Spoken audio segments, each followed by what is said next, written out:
E aí, pessoal da CodeCon, tudo bem com vocês? Eu sou a Ana, tô muito aqui feliz com o convite que a galera me fez para poder estar aqui palestrando com vocês. Espero aí que meu conteúdo possa agregar de alguma forma o conhecimento de vocês. Se tiverem qualquer dúvida, podem me chamar nas redes sociais, meus arrobas vão estar por todos os slides. E aqui minha proposta é trazer uma palestra sobre TDD, né, Test Drive Development, de uma forma divertida, de uma forma descontraída, para poder aí ajudar quem tá iniciando e quem tá querendo se especializar em testes também, tá bom? Espero que vocês aproveitem muito. Então, bora lá pra palestra.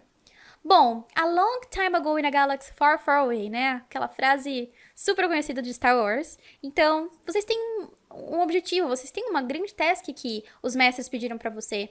Eles pediram pra você desenvolver um software que gerencia o poder dos Jedi, pois assim, eles podem ter maior controle e garantir vantagem sobre o lado escuro da força. Então, olha que responsabilidade, né? E no incrível dia da luta, o mestre Yoda encontra uma falha no seu software. Só que assim, já era tarde demais, o que fez com que Darth Vader ganhasse a batalha épica entre o Han Solo. Assim, gente, é um exemplo totalmente fictício, porém, que acontece, né, no mundo de software hoje em dia. E por que que isso aconteceu? Isso aconteceu porque o que você fez com o software? Você apenas fez uma lista e cadastro dos Jedi, tanto do lado bom da força quanto do lado escuro da força. Porém, esses poderes que você colocou no cadastro e lista não foram testados entre si. Então, como que você ia saber qual que ia obter força, onde e como, sendo que não foi testado? Então, foi aí uma grande dica do Mestre Yoda. Testar seu software você deve. Então, assim, é um exemplo, como eu disse pra vocês, fictício. Porém, o que acontece nos dias atuais, assim, é bem comum acontecer essas falhas em cima da hora, né, em produção, que não foram previamente testadas. Então, um pouquinho sobre mim, sou a Ana. É um prazer enorme estar aqui, como eu disse para vocês. Hoje eu trabalho como Java Software Engineer na PicPay. Então, faço aí um trabalho bem bacana lá dentro com Java. No meu tempo livre eu sou baixista, então tenho até aqui meu baixo aqui me acompanhando. Então, no tempo livre eu gosto de tirar um som, estudar um pouquinho sobre música. Também sou organizadora de comunidades, já estive mais ativamente aí nas palestras, nos vídeos. Hoje eu tô um pouquinho mais por debaixo dos panos, por detrás dos panos, né? Então, trabalhei com o Make as Code, com Developers BR, fazendo um trabalho bem legal aí com as comunidades. E aqui estão minhas redes sociais. Então, meu Twitter é @nabeneri. Então, qualquer dúvida que vocês tiverem posterior a essa palestra, quiserem me pingar lá no Twitter, esse é meu arroba. Meu LinkedIn e meu canal no YouTube. Então, espero aí que possa conhecer um pouquinho mais de vocês e que vocês conheçam um pouquinho mais de mim, tá? Então, qual que vai ser a agenda hoje? Vamos falar um pouco sobre conceitos que todos devem saber sobre TDD. Então, aqueles conceitos-chave, sabe? Que é sempre importante saber. Erros mais comuns de quem está começando no universo dos testes. Como resolver esses erros de forma eficaz. Diferença entre TDD e testes unitários. Por que todo o desenvolvedor não curte testar? Não todo, mas alguns. Vamos falar também sobre vantagens e desvantagens do TDD. E, por fim, TDD is dead. Onde que o TDD não se aplica? Então, vamos falar um pouquinho aí do cenário que TDD talvez não seja uma boa opção. E também falar um pouquinho aí da galera evangelista, o que eles andam falando aí sobre TDD. É muito massa essa farsa, vocês vão curtir, então fica até o final. Então, conceitos que todos devem saber sobre TDD. Não são conceitos assim, tipo, que vai mudar a sua vida, mas são conceitos legais. Bom, então assim, TDD, Test Drive Development, é um processo de design de software, é uma maneira de garantir o comportamento individual de cada componente que está sendo criado dentro do nosso software, na qual isso garante robustez e qualidade dentro do nosso processo de desenvolvimento. Então é aquilo, né? No final do desenvolvimento, vai ser um processo que vai garantir qualidade, robustez dentro de um software. E assim, a gente dentro do TDD tem alguns processos, né? Porque TDD, querendo ou não, é um desenvolvimento guiado a testes. São alguns processos que a gente segue e alguns que a gente vai ver durante a palestra, que seria planejar o teste.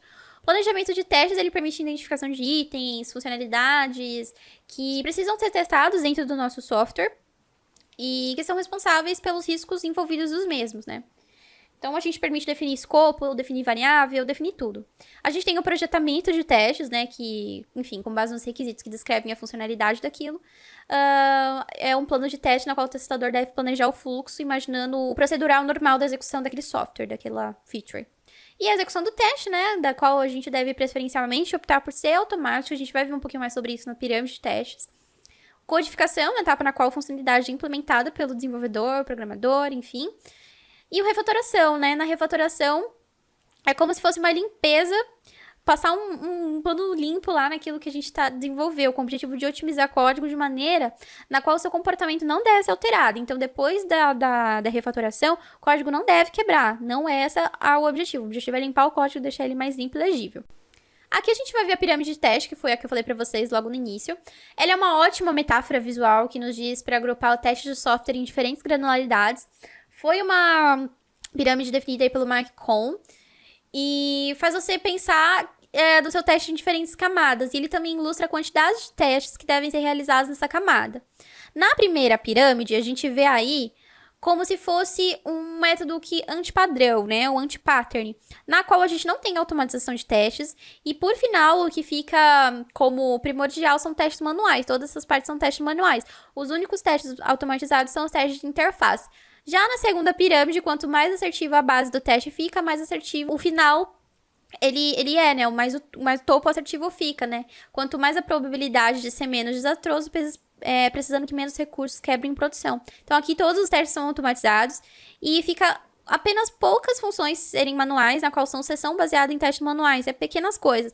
Diferente da primeira pirâmide, na qual muita coisa fica dependente aí dos testes manuais, né? Então, isso aí é não digo um problema, não significa que tá errado, porém fica de uma forma mais fácil. A gente tem mais testes automatizados do que testes manuais. Essa aqui é uma imagem que eu gosto bastante de usar. A gente pode considerar ela como um sistema baseado em orientação a objetos, onde uma classe tem várias dependências, na qual a peça não quebre caso uma seja alterada. Então, aqui nessa pecinha verde, a gente consegue ver que é uma classe em focus. O que é isso, classe em focus? É como se fosse aquela classe main, a classe onde eu tenho várias funcionalidades que dependem dela. Num sistema baseado em microserviços, orientado a objetos, isso é muito comum. E as peças amarelas são as classes dependentes do método que vai ser testado. E para testar essa classe, é necessário que todas as partes amarelas, ou seja, as classes que dependem da peça verde, elas sejam previamente, como eu posso dizer, previamente colocadas para serem testadas de uma forma efetiva. E para isso a gente tem uns dublês de testes, né, que é o mocks e stub. A gente vai ver mais pra frente sobre esses dublês de teste, mas rapidamente, para vocês entenderem o conceito, é como se fossem um padrão pré-definido para definir um comportamento pré-desejado de outras classes. Assim, nosso teste se torna independente. Aqui é um pouquinho do ciclo de desenvolvimento do teste. Então, qual que é o processo, né, que a gente deve seguir dentro do TDD? Primeiro, a gente escreve teste, vê se teste falhar, escreve um código, vamos ver se teste passar e depois refatorar. Assim, não é uma regra de você fazer isso, enfim, se você não fazer, tá errado. Porém, é um ciclo que, em maioria dos autores, tá pré-descrito do TDD, que ajuda bastante, né? Então, primeiro a gente escreve os testes, promove cenários, promove variáveis, vê o escopo. A gente vai ver esse teste falhar, porque esse é o objetivo, a gente quer que esse teste falhe, para depois escrever um código para fazer esse teste passar e, por fim, refatorar. Então, vamos lá, né? I have no idea what I'm doing. Então, erros mais comuns aí de quem tá começando. Eu gosto bastante de refletir sobre esses erros, porque foram erros que eu senti muito. E quando eu tava realizando essa palestra, eu anotei bastante coisa. Quando eu tava aprendendo sobre teste, eu também anotava bastante coisa.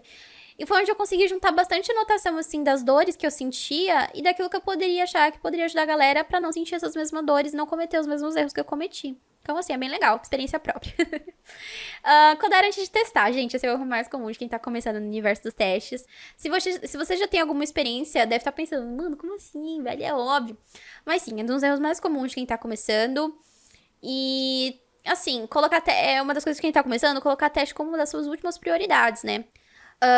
E assim, diversas desculpas, falar que tem gente que não faz teste porque demora mais, que isso vai implicar na aprendizagem, mas eu acho que vale muito a pena colocar isso em consideração quando tá começando. Mas enfim, a gente vai falar um pouquinho das resoluções, por enquanto vamos falar só dos problemas. Não usar uma ferramenta de mock, então aqui, what are you talking about? É uma das piores falhas dependendo da internet pra ver nosso teste funcionar. Porque assim, gente, a internet, como vocês conhecem, ela pode cair, pode dar BO, pode dar chabu. E é muito perigoso depender da internet pra isso, né? Vamos supor que você esteja testando uma API externa como a API da ViaCep, por exemplo. Se essa API estiver fora do ar, sua implementação não vai funcionar, ela vai cair. E ter um mock de teste é muito importante, porque pode te ajudar a ter todas essas informações já desenhadas para que sejam usadas nos seus testes de uma forma mais efetiva. Mais pra frente a gente vai ver isso. Mas lembre-se de não depender da internet para fazer seu software funcionar e seu teste também, tá? Pois bem, não começar com cenários de erro. Gente, quem tá começando geralmente começa a pensar muito mais em cenários de sucesso do que cenários de erro. E isso pode falhar o ciclo de teste, né? Isso pode prejudicar o ciclo de teste. Então, é muito importante pensar nos cenários de erro quando tá começando. Então, assim, é bem importante. Bom, agora por outro erro, né? Confundir ferramenta com prática. As ferramentas, elas vieram para nos auxiliar, né? Então, o conceito de DDD, se ele não estiver fixo, não adianta ter 1001 ferramentas, porque não vai funcionar. Uma coisa que eu gosto muito de fixar quando eu tô falando sobre essas coisas é que no início, quando a gente tá começando e se depara com uma chuva de métodos, de testes, assusta, né? Porque a maioria deles utilizam de frameworks e ferramentas para auxiliar. E isso às vezes confunde. Só que o TDD precisa estar muito fixo na mente, né? A gente entender a importância da regra de negócio para testar uma aplicação, a importância do teste. Então, eu gosto bastante de fixar sobre isso. Pular a etapa da refatoração e implementação. Então, de refatorar a implementação. Então, refatorar é uma etapa muito importante. Garante limpeza de código, garante que o código vai ser legível para o próximo dev que vai dar manutenção naquela aplicação. Então, é super importante. Agora vamos na parte, né, de como resolver esses erros. Então, eu dei bastante cenário de alguns erros aí de quem tá começando. Então, vamos ver aí como a gente resolve os erros de uma forma eficaz, de uma forma, assim, garantida. Bom, codar antes de testar. Existe o AAA Pattern, ou em português brasileirado a Pattern, que é o Arrange, Act e Assert. Então, esse AA Pattern muitas vezes aparece de uma forma implícita, porém ajuda muito em pensar no nosso código antes de testar o mesmo, né? Isso é como se fosse a forma que o nosso método de teste deve ser criado, como aquele bloco de teste deve ser criado. Primeira coisa que tu deve pensar na configuração do cenário, por exemplo. Criando os dados de entrada. Quais são os dados de entrada que eu necessito para a aplicação? Segundo é o ACT. Então, executando a ação e o método daquilo. Então, como que eu faço aqueles dados de entrada funcionarem entre si. E, por fim, validando o resultado final do que vai vir. Bom, esse aqui é um exemplo usando Assert, que mostra como uma simples calculadora pode ser executada com um teste simples usando o Assert. Isso tem em diversas linguagens, tem no JavaScript, Java, enfim. E usamos uma biblioteca de asserção para verificar se um valor ou um objeto tem determinadas características, certo? Que desejamos que sejam testadas nesse software. A gente pode verificar que a igualdade, a diferença ou até o resultado de um erro. Elas são um meio mais legível de executar uma verificação de valores, ao invés de ter que fazer vários ifs e elses dentro de um método, que pode, enfim, ser um antipadrão, algo que possa implementar na sua refatoração posteriormente, tá? Então, essas bibliotecas se chamam Assert aqui, e a gente vê como tá bem simplesinho, de uma forma bem sucinta, como que funciona. Não mocar os resultados. Basicamente, gente, mocks são testes simulados a partir de um resultado já pré-definido. Ou seja, você pré-define um resultado que você deseja receber. O mock é como se fosse aquela API na qual você transforma os resultados em templates para poder testar, tá? E nos exemplos aqui, ó, existem alguns padrões que nos ajudam a mocar com mais segurança, como o stub, na qual pode não ser usado com o mock, que nesse caso, é um objeto fixo com um determinado comportamento. Os dummies, que são objetos nulos, ou seja, literalmente não fazem nada. Eles são utilizados para preencher valores em uma lista de argumentos, isso não é muito usado. Os mocks, que são bastante usados, são objetos simulados. Fake objects ou fakers são implementações reais e funcionais de alguma dependência. E o Feature Factor, que a gente vai falar mais pra frente dele, então não vou focar muito. Mas ele é como se fosse um template de teste que tu utiliza. A abordagem do Stub, a gente pode ver aqui no exemplo, ela é fácil de usar, não envolve independências externas para os testes de unidade. A técnica básica aqui é implementar os colaboradores, ou no caso os Jedis, como classes concretas, né? Que exibem apenas uma pequena parte do comportamento geral do Jedi necessário para aquela classe de teste. Então, aqui, eu tenho uma parte do comportamento geral. Esse aqui não é a classe do teste, essa aqui é uma classe service, né? Como que o Jedi deve se comportar, o service de interface. Bom, e com o exemplo abaixo, considere que o caso em que uma implementação de serviço não está sendo testada. A gente vai mostrar mais pra frente, tá? Então, ó, como que ficaria essa implementação daquele método isActive? Então, tá vendo aqui, ó, a gente tem o método isActive e a gente quer mostrar como que seria o teste dele. Então, a gente tem aqui sempre o nomezinho do teste, identificando qual que deve ser o comportamento daquele método. Nesse caso, eu vou testar quando o Jedi é ativo. Caso isso não ocorra, ele vai estourar uma exceção.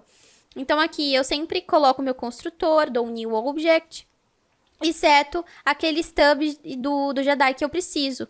E caso ele for ativo, ele retorna true, e aqui é o assert que eu comentei com vocês, lembra? Então, nesse caso, eu quero que ele se torne verdadeiro, um assert true. A gente tem um assert false, enfim, vários asserts. Então, temos aqui o mesmo cenário, porém usando mock, tá? Então, foi por isso que eu falei pra vocês.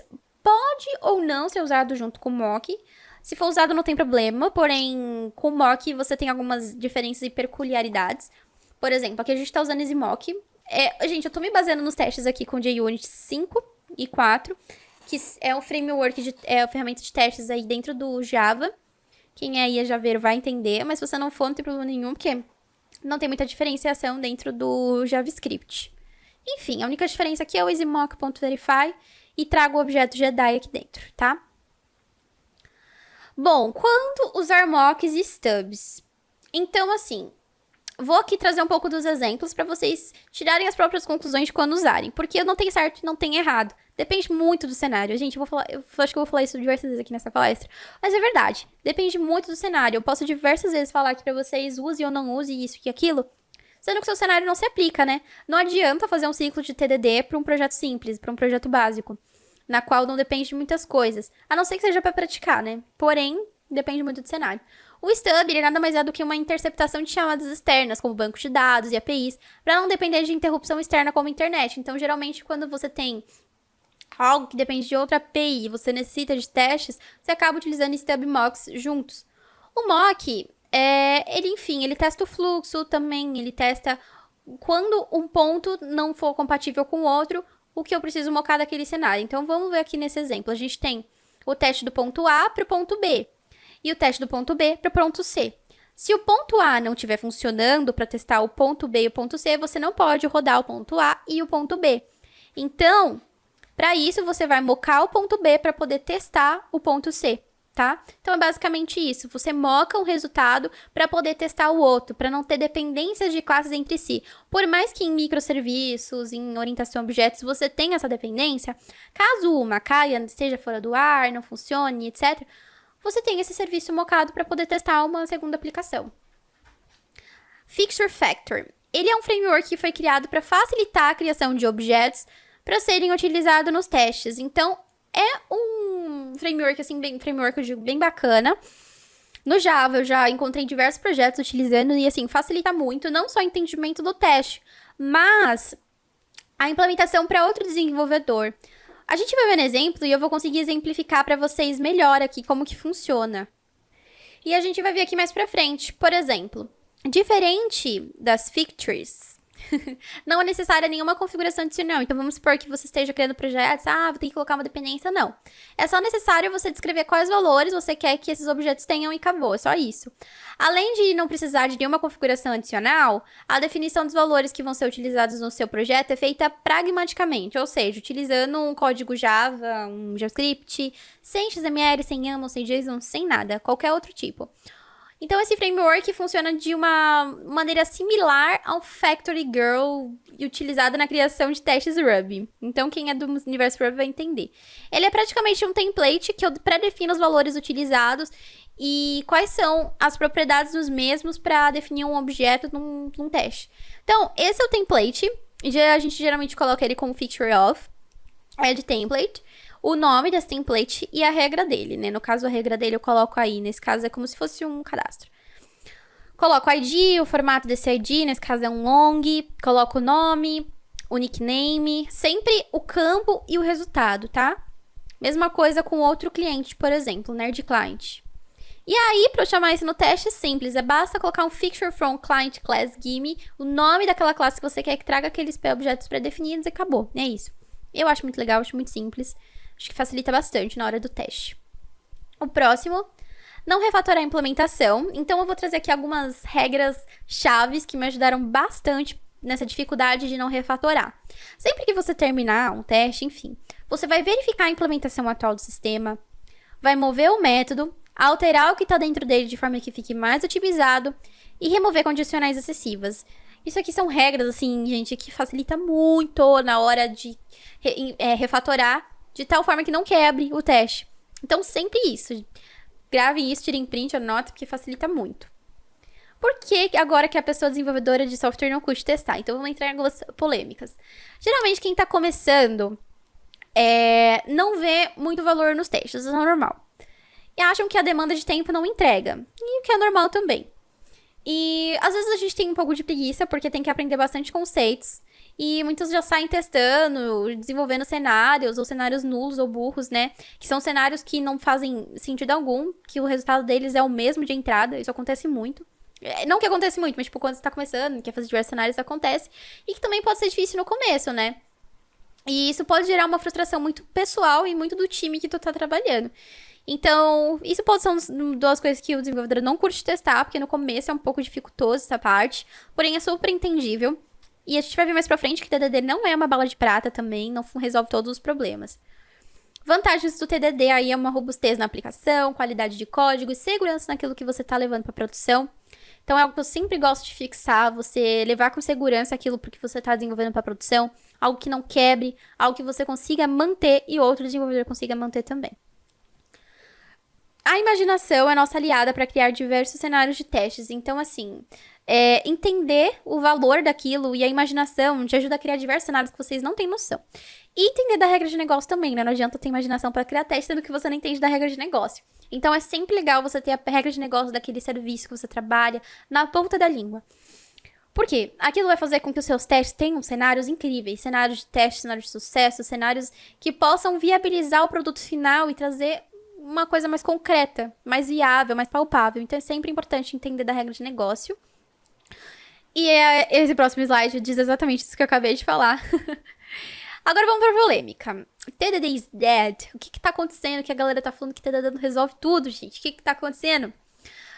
Enfim, muitos dos Jedis do TDD, que eu gosto de chamar, discutem sobre como o TDD pode não estar muitas vezes entre provocações e uma possível bala de prata, né? Muitas pessoas querem sempre testar, só que isso pode ser um custo e precisa de uma viabilidade.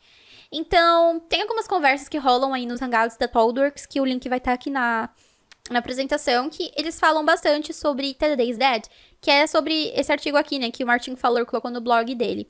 É uma série de conversas entre o Kent Beck, David Hanson e o próprio Martin Fowler sobre o TDD e sobre como ele impacta no design do software, né? E que se é necessário, não é. Eu acho super válido vocês darem uma olhada, porque é bem bacana. Eu vou aqui resumir alguns pontos que eles falam sobre testes extensivos ser chatos. Falam bastante da evangelização de TDD, né? Que muita da galera que evangeliza pra caramba fala que você não testar como se fosse um crime e como se as pessoas não utilizam o próprio TDD na vida real. Então é realmente uma quebra de paradigmas.